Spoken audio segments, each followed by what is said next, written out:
ልጅ ሞት ይርሳኝ ምንድነው ትከሻዬን የሚከብደኝ ይላሉ። ለካ ስለ ቼክ አውርተን አናውቅም። ቼክ እናንተም ዝም አላችሁ፣ እኔም ደግሞ ቅርቅር ይለኛል። ለካ እስከዛሬ ድረስ ቼክም ብለን አውርተን አናውቅም። ለማንኛውም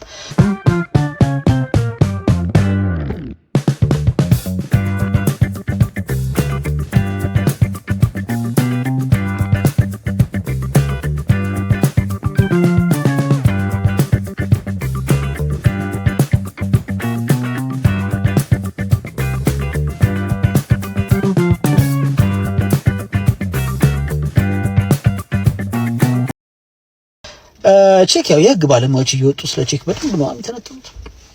አንዳለች እንትና የምትባለው ያጋ እንትና የሚባለው የሚወጡና ቼክ ነው እንትና ሲንቅ የሌለው እንትና ነው ሲንቅ ይላችሁ ኮንቴክስት ነው የምናስበው እኛ ቼክ በተለይ ይሄ ከህግ አንፃር ምናምን ስናስበው ከንግድ ውጪ ያሉ ሰዎች ቼክ እጃቸው ላይ ሲኖር ትልቅ ነገር እጃቸው ላይ ያለ ነው ይመስላችሁ። ለኛ ሀገር ላይ ቼክ ብጣሽ ወረቀት ነው። ማንም ሰው በስሙ ንብረት እያለው ማንም ሰው ነው ማራቸው አላት በስሙ ንብረት እያለው በስሙ የተመዘገበ ነገር እያለ ባንገቱ ቢል ላይ ገባል እንጂ እርግጠኛ ያልሆነበትን ቼክ ቆርጦ አይሰጥም።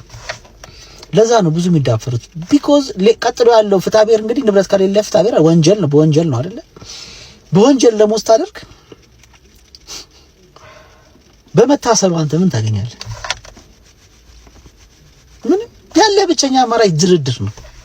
ለዛ ነው ይሄን ትርጉሙን ይለቃል። ስለዚህ ከንግድ ውጭ ያላችሁ ሰዎች ቼክ እጃችሁ ላይ ካለ እንደ ትልቅ ነገር እንዳታስቡት።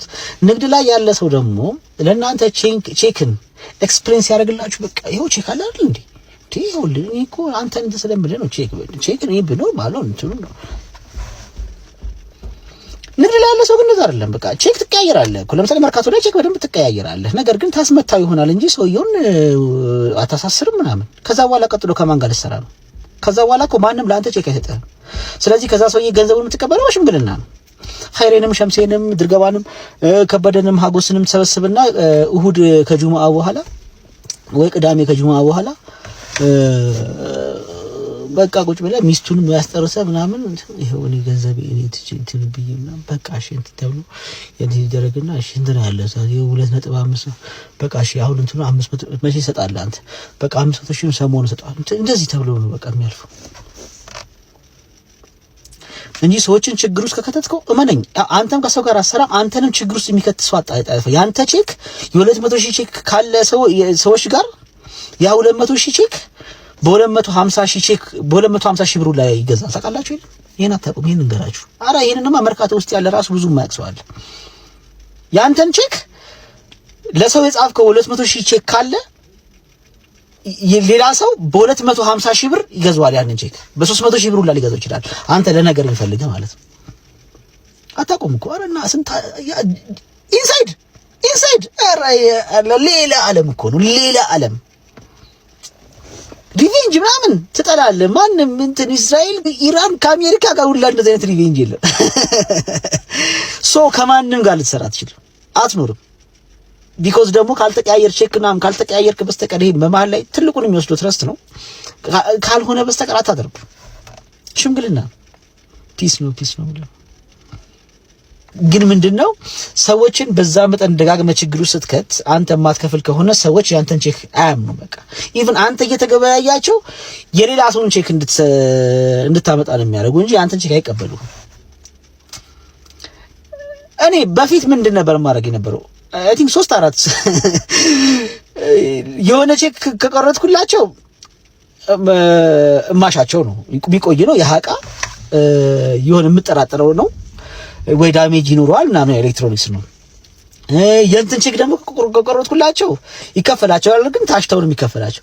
የእንትን ቼክ ግን ከሆነ በቃ ሄደው ነው በቃ ኢሚዲየትሊ የሚያነሱ እና አንዳንድ ፍሬንዶች ያውቃሉ የእንትን ይሉኛል። በቃ አለጋሎ የእንትን ካልሆነ የእንትን ሰጠኛለህ ምናምን ይላሉና ሌላ ካልኩሌሽን ነው እንጂ ይሄ አሁን እንደዚህ እንደሚተረጎመው ምናምን አይደለም። ስለዚህ ከንግድ ውጭ ያላችሁ ሰዎች ቼክን እንደ ትልቅ ነገር አድርጋችሁ አታስቡት። ነገርኳችሁ፣ እጃችሁ ላይ እስካለ ድረስ ብጣሽ ወረቀት ነው። ቼክ ገንዘብ የሚሆነው መንዝራችሁ ወደ አካውንታችሁ ሲገባ ነው። ስለዚህ የሆኑ ሰዎች ቼክ ልቁረጥ ምናምን ቢላችሁ እንዳትሰሙ። ንብረት የሌለው ምን ማድራሻ የሌለው እንደዚህ ያመዘነ ሰው እንደዚህ ያዘነበለ ሰው ቼክ ስላለው ብቻ ስለቆረጣችሁ ትቀበሉታላችሁ ማለት አይደለም። ብታሳስሩት ገንዘብ መሆን የማይችል ከሆነ ምን ያደርግላችኋል? ምንም እኮ ያደርግላችሁ። በቃ ታስመታለህ። ቢታሰር አንተ ምን ትጠቀማለህ? ገንዘብ አይሆን ላታዩን ባታዩን። ሰሞኑን ይሄ ዱባይን በተመለከተ አንዳንድ ጉዳዮችን ሰምተን የሆኑ ቼክ ይዘው ምናምን ይሄው እስኪ መንዝሩት አውጡናሽ ደግሞ እያወራን ነበር ከባለቤቴ ጋር የሆነ ሰዓት ላይ እኔ ቀድጄው በጥሾ ምናምን ታርቢ ሲገባ ወደ አደቅሽማ ልብ ያስደነግጣል ያው ፈጠነ በጣም ፈጠነ እና የሚቀባጥር ሁላ እውነት ነው ማለት አይደለም። አንገትን ስብር አድርገህ ትሰራለህ። በተረፈ ዝም ብዬ መጥቼ የሆነ ነገር አደርግልሃለሁ ካለ እመነኝ ያ ሰው እያመቻቸ ነው ለማለት ነው። ምክር አይደለም ጀደሲ፣ ህይወት ነው እያወራሁ ያለሁት ህይወት ነው። ደግሞ እኔ ሼር አድርጉ፣ ኮፒ ሊንክ አድርጉ፣ ፎሎ አታርጉ 410,000 ምናምን ልታስገቡኝ ነው። በቃ ተውትና ፎሎ ኮፒ ሊንክ ሼር ካደረጋችሁ ይበቃል። ይህ ሁሉም የሆነው ግን ሀገራችን ሰላም ስትሆን ነው።